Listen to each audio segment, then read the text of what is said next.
Mission club credit cooperative સોસાયટીના પૂર્વ મહિલા કર્મચારી મંડળીના ચેરમેન પરાગ સોલંકી પર મહિલાઓને હેરેસમેન્ટ કરવાનો ગંભીર આરોપ લગાવ્યો છે।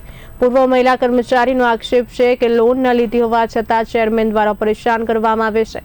ભોગ બનનારાઓના જણાવ્યા મુજબ હપ્તો બાઉન્સ થતા મનપસંદ રકમ ભરી ચેક બાઉન્સના કેસો દ્વારા દબાણ કરવામાં આવતું હતું। કેટલીક મહિલાઓના પરિવારો સાથે દુર્વ્યવહાર કરવામાં આવ્યો હોવાનો પણ દાવો કરવામાં આવ્યો છે।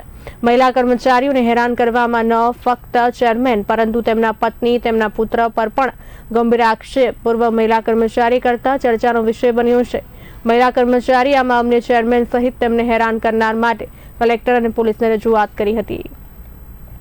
બાદ આ મંડળીનો જે ચેરમેન છે પરાગ સોલંકી બરાબર છે એ ત્યાંની જેટલી બી લેડીઝ એમ્પ્લોય છે એ લેડીઝ એમ્પ્લોયીને હેરેસમેન્ટ કરે બરાબર છે। કારણ કે જ્યારે પણ એમ્પ્લોયી જોઈન્ટ થાય છે ત્યારે એ લોકોના ચેક લઈ લે છે બરાબર છે। અને અગાઉ મેં એમની ઉપર 376 કરેલી છે બરાબર છે। અને એમને મને ફસાવી અને મને બ્લેકમેલ કરેલી છે, મને ખોટા વાદા વચનો આપીને અને મારી સાથે કાવતરું ઘડ્યું છે।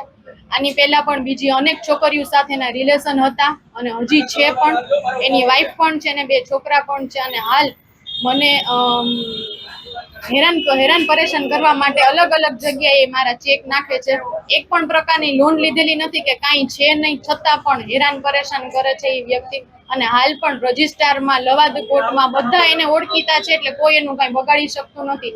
ઇવન રેપ કેસ 376 પણ એને એક પણ દિવસ જેલમાં રહ્યો નથી। એટલે એ પોતાને સમજે છે કે હું બધે પહોંચી વળીશ, કારણ કે અમારી પાસે પૈસા નથી, અમે કઈ જગ્યાએ પોલીસ વાળા અમને હેલ્પ કરે છે એ બધી વાત સાચી બરાબર। પણ હાલ અત્યારે છૂટો એવી રીતે રખડે છે, જ્યારના એને જામીન મળ્યા છે ત્યારના ઈ મારી ઉપર અલગ અલગ પ્રકારે કેસો કરે છે, જેમ કે દ્વારકા, અંજાર, મોરબી, ઇવન મારી તો ઠીક મારા પપ્પાને પણ હેરાન કરે છે કે ભાઈ તમારી છોકરીને હું ક્યાંય પણ હરી થઈ કે જીવવા નહીં દઉં।